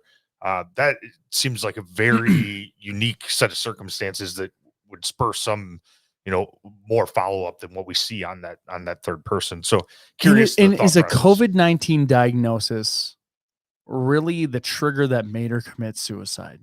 Like, that's kind of what's getting, like, that's the reason we're being told she jumped off of a bridge, because she was diagnosed with COVID-19 after purportedly being released from the hospital. So yes, right, like we're working under assumption that if she was ill, she would have been inpatient at the hospital. Well, and then a family pet dies a few weeks later, and then the husband says, well, that family pet died of COVID-19 also. But like, he never got COVID-19. The kids never got COVID-19. Like, that's where, like, were they even testing pets? back then? No. Can they test pets now? No. I don't- And again, then that social media post was deleted because I never saw that. I'm getting that from this police report. I never saw that post. I never saw This that is the either. detective saying he saw that on social media. Yeah. And then that was subsequently removed, probably because people are questioning it. It seems like anytime there's a post and people started questioning, that post was deleted. Now you caught an image of it. He caught an image of it. But apparently there was more stuff going on there. And then again, we have to look at the whole background. All of a sudden there's this Kenyan woman that appears out of nowhere. Then they're married all of a sudden. He's buying her new car. And then all of a sudden he's pissed at America and leaving the country. Right. Like when you piece all of it, honestly, on a one-to-one level, when you look at it, it seems shady. When you look at the whole picture, it's even worse. And that's kind of what's getting me is none of this makes sense at all. As far as she committed suicide because of COVID-19. She was an inconvenient person in the way of what he wanted to do. And he took advantage of the COVID pandemic and the crisis that was happening to basically get away with murder. That is like my theory and assumption right now. And I think the police getting report, nervous that I'm saying things. this last entry there gets, half the way there or a quarter of the way there. And what it's saying is, yes, there's a lot of weird things going on here. There's a lot of questions, but these alone are not enough to change kind of the determination that's been made. If there's another piece of the puzzle that's out there, we're looking at, a different story, I think. Yeah. And this is where I don't think this is done because the one open-ended question is, where is Eric Hasselquist? Because the last social media post I saw is he's leaving the country. And people are like, who's got your kids? Where are your kids? What's happening? What's going on? We don't know any of the information right now. And he was really active on social media up until a point where he just is completely He was gone. overactive, showing how happy he was and how great it was and how sad they are that his wife's gone and how he's moving on and his kids are so for it and everything like that. I just call bull on all of that. I do. I have kids around the age of those kids and they would not be acting that way. Yeah. And one thing I want to flag too, on you say this is not done. We saw on the social media posts that people are asking questions. What happened? I heard one thing here and another thing here. It seems quick that you're married, and that was quick. How'd you meet? Those sort of comments. And now we have a police report saying that multiple people, friends, family, citizens have reached out. There's people out there that have information, personal information that can kind of maybe provide some answers here that maybe have value or could expand on some of these kind of theories that we're positing. Yeah, I think it's interesting to think that the comments before we were able to get the police report, and I think we're going to do some more FOIA requests to get the medical examiner's report. I think I'm going to try a FOIA request with the Department of Transportation in Washington to see if there was any kind of investigation going on. They should still have that footage, but part of me thinks that they don't have that footage because there's two scenarios that could have happened here. Is she was murdered by somebody, and this police report that we have would have said this is an ongoing investigation. We may have not even gotten the police report if it was an ongoing investigation. Mm-hmm. And the other scenario is they were treating it like a suicide before all of the context of what happened occurred, the social media posts, and very strange. And we got emailed by some people that were kind of hitting on us for literally kind of coming down on Eric hard for these posts that he they were kind of saying like, well, you don't know what's going on with him, like blah, blah, blah, blah, blah. And That's fair. It's fair. I mean, we were kind of coming at it from like our perspective. I was coming at it hard. I think he did like, it. if any of our wives died by suicide, I probably wouldn't be back out in the dating scene within a month or two, or be married in 3 months. Like, yeah, no, I totally agree. I think that's where I don't know what that situation is like. Assuming that he's not lying, I don't know what that situation is like. And I feel like, but I have a pretty good idea of how I'd be acting in the middle of that situation, and it's nothing like he was doing. I can guarantee you that. I feel like most, maybe we'll take heat for this comment, but most normal people would react the way we described it. Like, it's like one of my biggest nightmares. I've had nightmares where I've lost a child or like lost my wife, and I wake up upset, and it's not real. Yeah. I've woken up like shaking, like I've had that about winning the lottery. God. But like seriously, I've woken up some nights where like I had such a realistic dream. I thought one of my kids had died, or like Yeah. Cassie had died.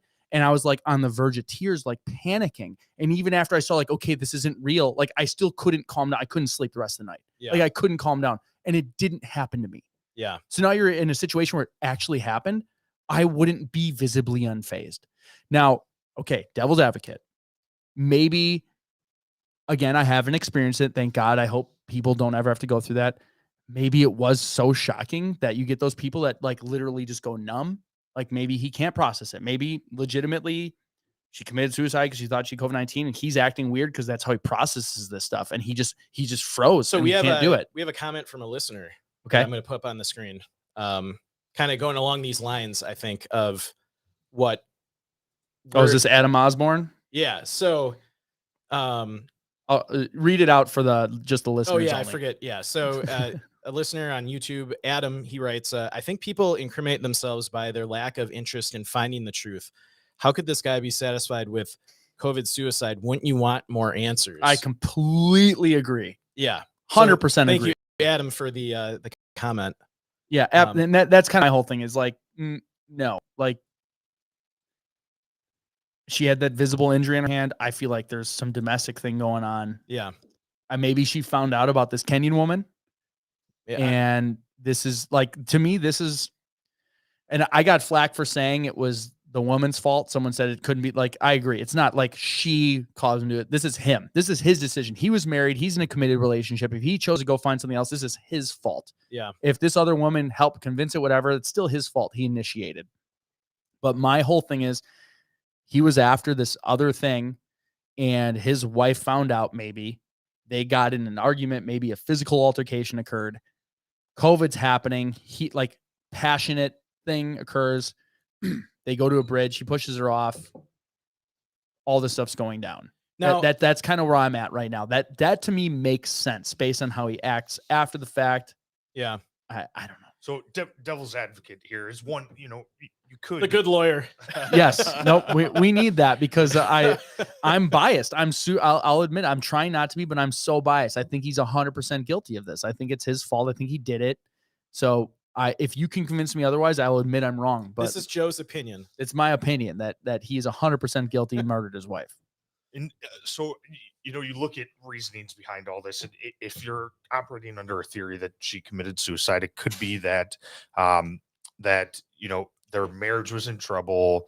That could be a motivating fact for suicidal thoughts or suicidal tendencies.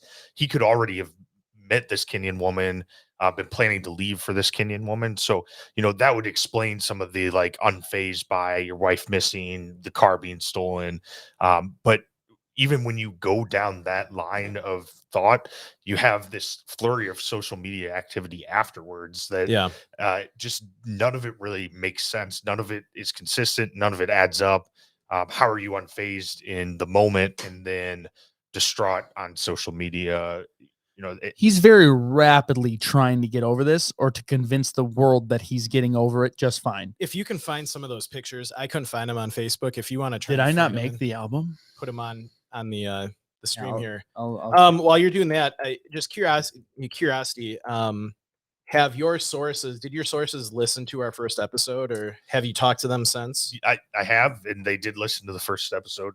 Any, just out of curiosity, did they feedback on it? Did they kind of agree with our assumptions? Did it bring up more questions for them, or? Yeah, I think the first episode was really, we hit all kind of the facts that were out there and opened the questions up. And I think, there was agreement there across the board. I think that some of the thoughts or concerns that they had have come to light in this police report. And, it's people being concerned about what was going on, the reestablishment of familial relationships, concerns that maybe Eric had suicidal thoughts, or at least suicidal thoughts in the past. And really, I think the biggest bombshell in this police report is that last entry, which kind of confirms everything that we said in part one. there's a lot of questions out there, and it doesn't quite add up. So I think that's where we're at. A lot of questions answered, a lot more remaining, and we're on the right track, at least, or the police think we are. Yeah, I think next steps, because this kind of seems like an ongoing thing we're going to keep bringing up we got to keep getting more information. We can't. Here's the deal. I don't want to let it go because I feel like there's a dude getting away with murder, and his poor kids are involved. And if he's not, I want to know too, because I will be the first person to come on here and be like, I was entirely wrong. He went crazy because this traumatic thing happened, and what he did was weird. It didn't make sense. Yeah. But this is his way of acting to a completely abnormal situation that not a lot of people have to go through. Not a lot of people go through this scenario. So maybe it was completely legit. She freaked out because of COVID. I think you brought it up, Mike. You said, what if she freaked out because of COVID and was afraid of getting her kids sick, her husband sick, and she took her own life? The weird thing about that is, like we documented in the first episode on Gwen, is she was very active in social media around COVID. And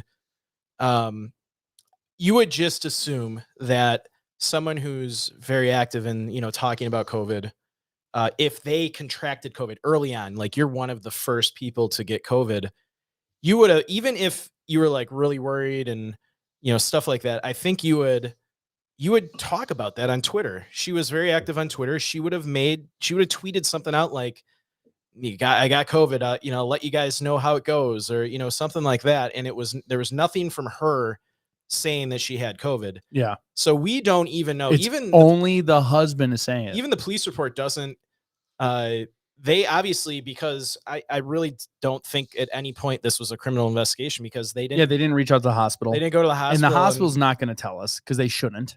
Well, if we call them and ask, it's a HIPAA violation. I'm guessing the only way the police department could get record of her even going to get tested would be by a court order, right?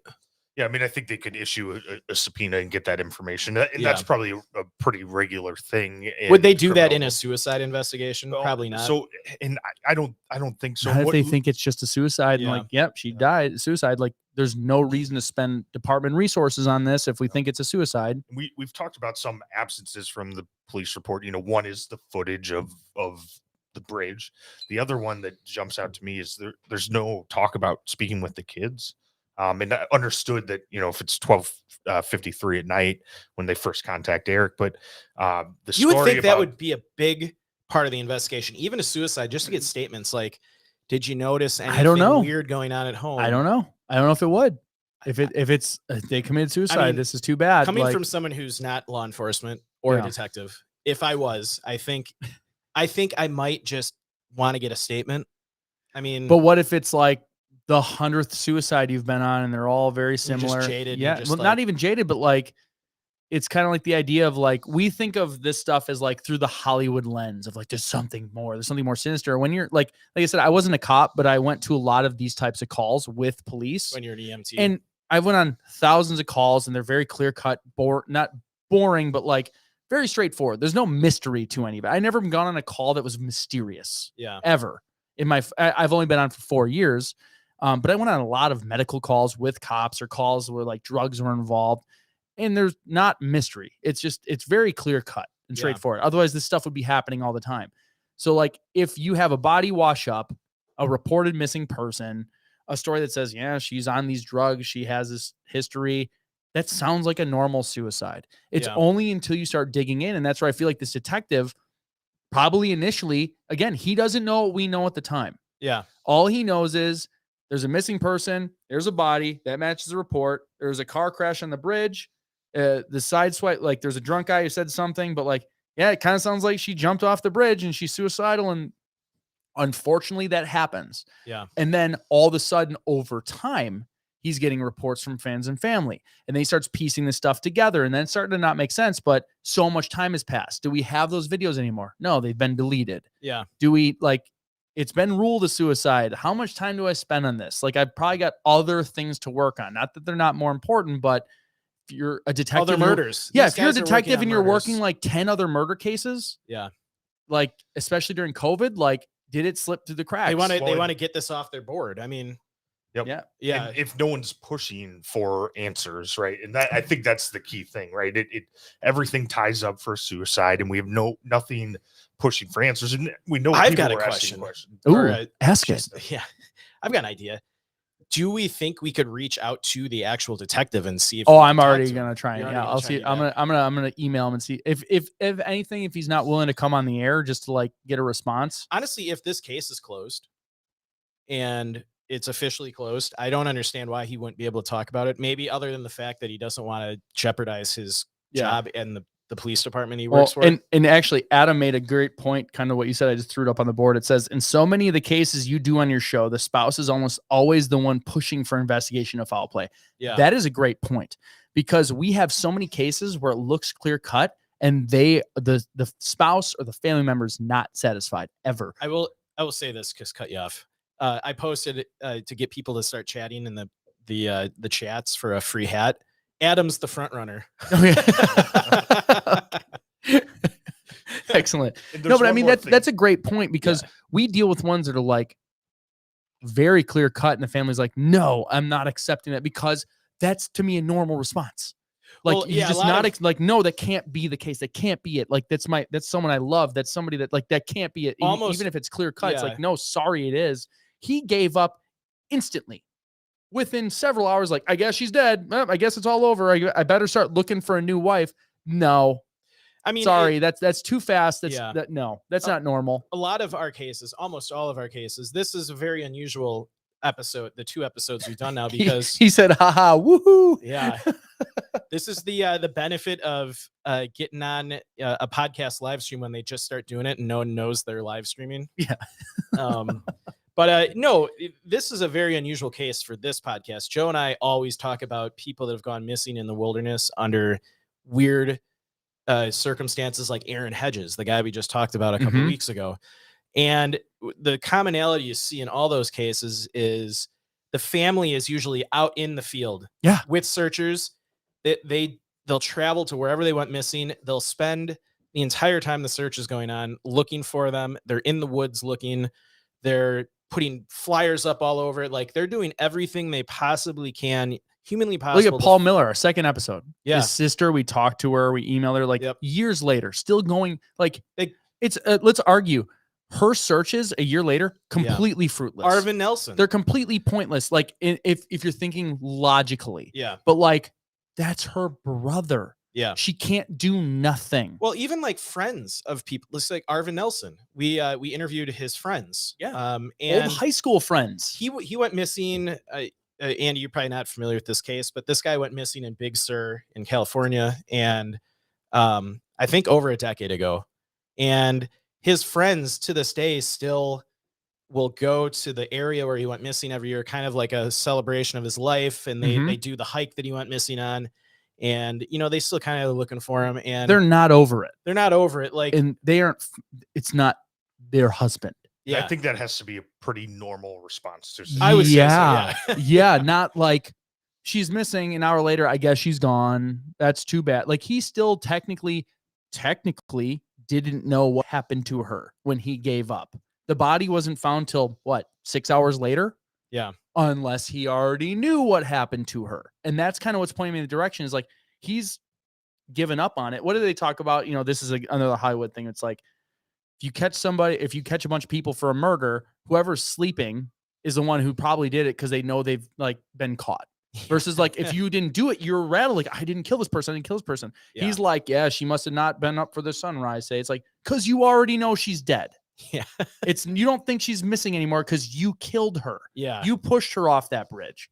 Yeah. So, I mean, this is a long way of us saying that we find it unusual that he was not really shaken up by her disappearance and then actual suicide, and then literally marrying another woman 3 months later. Yeah, I think we didn't know half the information, or we didn't know 3/4 of the information that we know now in the police report. I think this just confirms it even more. And Yeah. I want to go back to one thing too.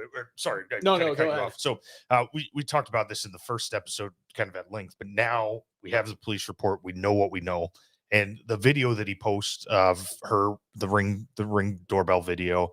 And there's a comment from a woman that says, "So sorry for your loss. I've been following your story. Pardon me for asking, but in one post it was said she died from COVID-19, and another she was found in Puget Sound. Just wanted to clarify with all that's going on with the virus. Again, I'm so sorry for your family's loss." Here's the response directly from Eric. This is Eric. "She left in the night while I was sleeping, returning from an out-of-state business trip, flying with multiple connections. From what the authorities have told me, I brought it home and she caught it." There's no mention of this in the police report. Mhm. What authorities are we talking about saying that you brought it home and she got COVID from you? The police don't relay that information. We have nothing from the hospital.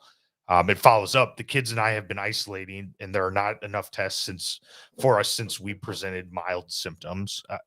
We have no mention of him having COVID other than this one post. Gwen had autoimmune disease and lung disease, which made her more susceptible. "That is why I was scared to go on my last trip and then canceled all work trips until stuff goes away." Here's another question out there is, when was the work trip? What connections were being flown? How does this COVID transfer from Eric traveling for business to Gwen and ultimately lead to suicide? And summing up kind of the after death comments, the post ends with, "The kids and I are feeling better and should be free to roam around soon. That's why I haven't been running around the neighborhood for the last several days." Yeah, I think that's all BS. I do. I do. Like I said, I'm biased, but he's like putting on theater. He's putting on theater because if he actually felt that way, he's not actively searching for another spouse. Like I'm different than Eric. I'm different than everyone else. I don't know especially a few months later, I'm not remarrying. First of all, I honestly don't know if I'd ever remarry. Like I'm 36. Like I have 6 kids. Like You're getting old. I am. Well, as far as like starting a whole new thing with a whole other person, like I would probably just focus on my kids and like don't like You'd be out clubbing the next month. no. I'm kidding. No.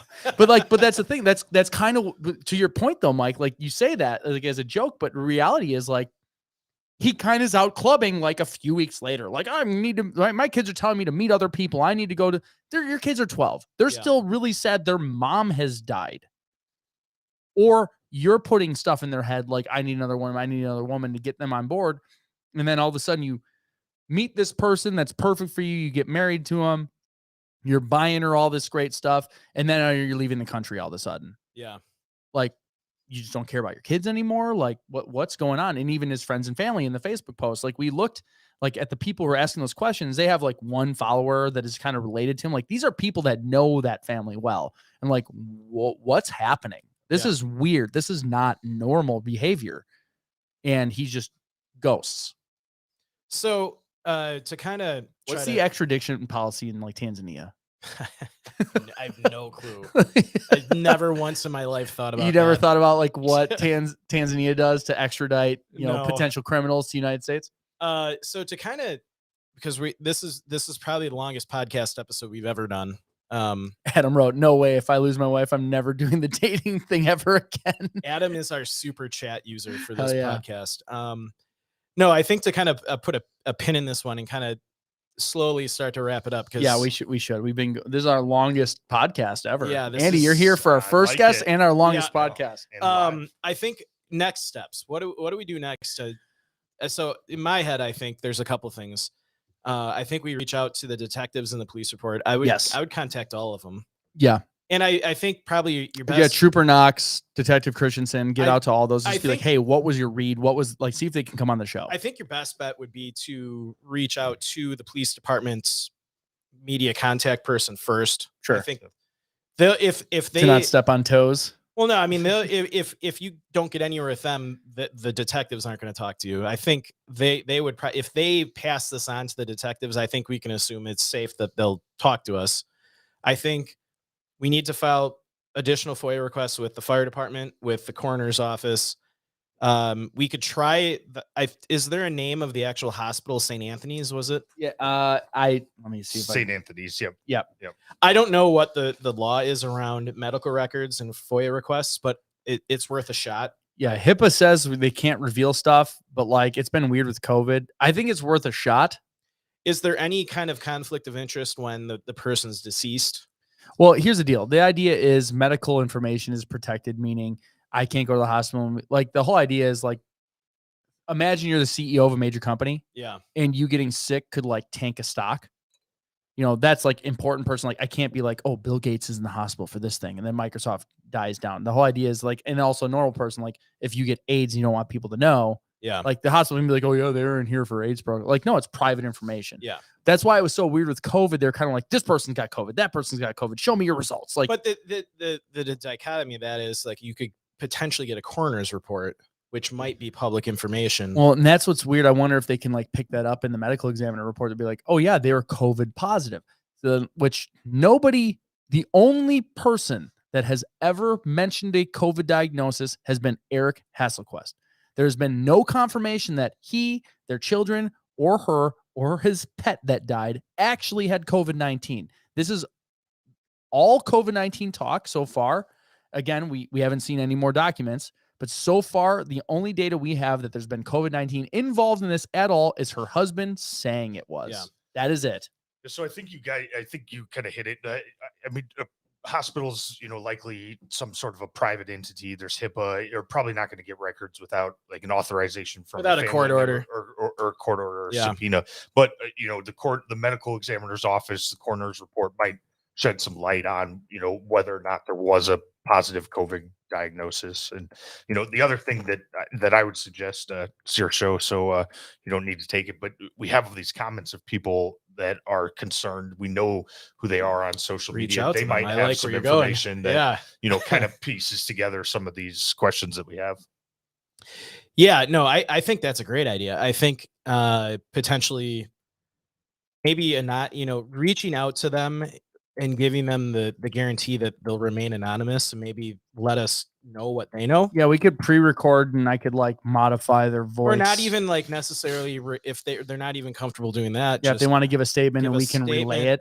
And we can, we can make a guarantee that we're not going to release their identity. Yeah. And that I would say that goes for anybody in Gig Harbor that might know anything. Like if you want to feed us information anonymously, I can tell you I have a ton of information on cases that I have not shared that are pretty damning that I refuse to share, not to like play on my journalistic integrity because we're just a podcast, but like I'm a man of my word. Like there's a couple things that I've learned from people that would have been really good show material that I have not shared because they asked me not to. Yeah. So like if you want to come anonymously, tell me some things, tell it and feel free to tell us the full story and say, I don't want you to include this. Mike and I will leave it out. Yeah. Like I don't care about the show as much as just I would like to get answers. And even if I know personally, great.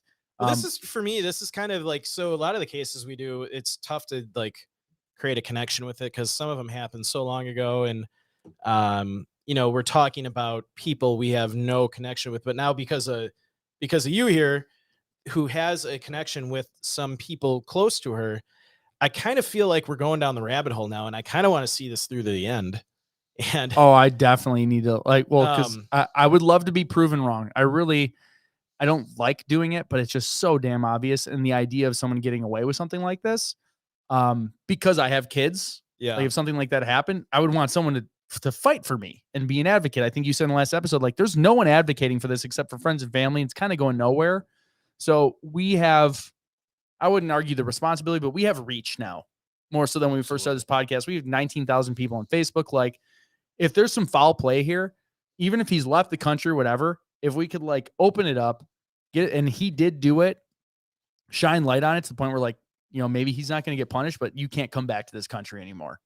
Like, I don't know who that helps, but it'll be like, okay, at least one less injustice went completely unnoticed. Fine. Yeah. I mean, either way, no matter what happened, I think there's questions out there, and the family, the friends, the kids are deserving of answers to those questions. Yeah, and that's, I would love to know that too. If there's people close to the family, kids. Where are the kids? Yeah. Where is he still out of the country? The last post I saw is he's leaving the country. Is he gone? Is he not even in the United States anymore? Is he in Kenya or Tanzania or wherever the heck they were going?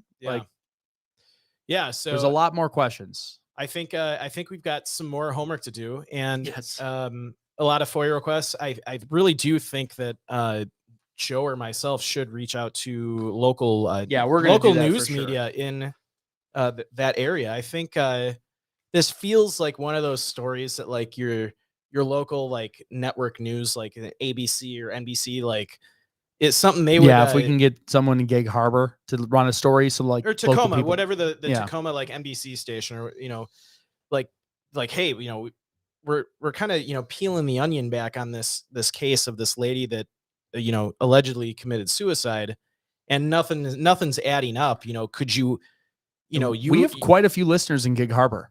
do we really? That name has come up at least twice with separate. There's a lady who messages on Facebook that lives there, like Yeah. the Washington area, because it's a small little city, but it's near all the other stuff. So like, Yeah, like Tacoma is a pretty big town. yeah, city. we have listeners in that area. So if they hear this, like, if you know anything, like we've gotten a lot more from a lot less people. And if you happen to work in local news media, if you happen to be a news anchor in Tacoma, Gig Harbor, please contact us. Yeah. But no, I think yeah, I think we should reach out to the other agencies involved in this. I think trying to maybe get anonymous statements from other people who commented on these social media posts, and yeah, I think maybe reaching out to local news media to try to garner more. At this point, I'm less interested about future podcast episodes and more interested in like trying to solve this case now. It I'm kind of interested in feels like both solving it for Yeah. future podcast Yeah. episodes. I'm going to be honest. I'm always going to be honest. I think this is good for the podcast, but it'll also actually help somebody. If we can do both, great. Yeah, so I think we're gonna have a little hiatus here. Maybe Joe might be posting a couple things. I'll throw some stuff together. I need to pick up the slack on my end. I've been bad. Mike, you've been doing everything. It's okay. All right. So thanks again for tuning into our show. We appreciate you all for listening and sharing Locations Unknown with your friends and family. Be sure to like and follow us on Facebook, Instagram, Buy our and Twitter. swag. Buy our swag. We do have the YouTube channel. If you're listening live now, that's great, but you can subscribe there. If you'd like to support us monetarily, visit our Facebook store, buy some swag, as Mike said. We can go to our website. YouTube now you can sign up, right? Is it like subscribe on YouTube? That We have a membership on YouTube. so that benefits us Yes. financially, so that can help us too, and then you'll get exclusive stuff through there. Yep. And just always remember, when enjoying the beauty of nature, whether backpacking, camping, or simply taking a walk, always remember to leave no trace. Thank you, and we will see you all next time.